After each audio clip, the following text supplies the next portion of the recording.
You might not like what I'm about to say, but after watching all 4 episodes of Eyes of Wakanda, I'm disappointed because I wish it was longer. Like, I ate the whole plate and I was like, I want seconds. But it was just that bittersweet feeling of, man, it's really over. And if you're still waiting for Ryan Coogler to miss, I'm telling you right now, you're gonna end up looking like Matt Damon in Saving Private Ryan. But not only does this show give us some very interesting isolated episodes, it provides way more context into the lore of Wakanda. We got an Iron Fist in this show, another Black Panther. It retroactively doubles down on Killmonger being one of the best MCU villains ever, and so much more. I'm gonna do something a little different in this review. So the first half of this review will be spoiler free, and then the last section will be spoiler filled. And like I always do, I'll give you a clear and obvious spoiler warning so you can get the hell up out of here. But either way, me and you know what we gotta do. We gotta talk about it. And boom! You looking for this? Eyes of Wakanda is an animated anthology series that follows events throughout Wakanda's history that was produced by Marvel Studios and Ryan Coogler's production company, Proximity Media. And the first thing I want to talk about is the animation style because it's something very unique and distinct, at least to the other animated MCU shows. And the studio behind the animation for Eyes of Wakanda was Axis Studios or Axis Animation. They've unfortunately gone out of business, but they provided animation for some of the greatest video game cutscenes like Halo 5, Halo Reach, on top of other animated properties like Arcane, some Love, Death, and Robots episodes, etc. So you know they were up to the challenge. And I love the animation style. It feels very artistic because it's supposed to evoke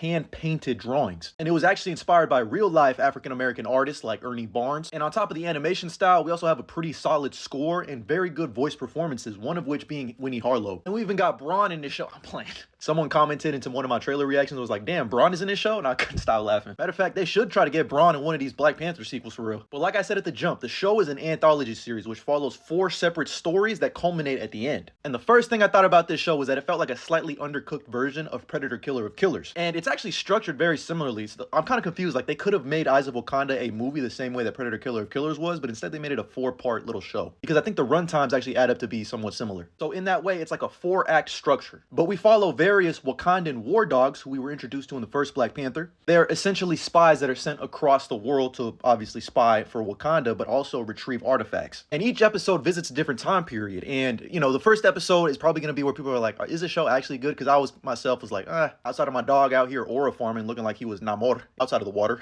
It did provide a very interesting commentary on what happens to war dogs when they leave Wakanda and like how that experience in the outside world affects them when they come back to Wakanda. So it's very much just like, you know, soldiers going to war and coming back and trying to assimilate back into the normal life. I did really appreciate that commentary. But then you get into episode 2, which I think is my favorite isolated episode in ancient Greece. And it follows a real, it's dope. I don't want to spoil anything, but it's just really cool the way it ties into not just Wakandan history. I'm talking about real world history. And the great thing about this animation style is that it makes the fight sequences and action muy magnifique. Like my brother in Christ, and this isn't a spoiler because Marvel Studios themselves revealed this in their trailer this week. We get an Iron Fist in this show. And their hand-to-hand combat and iron fisting was fire.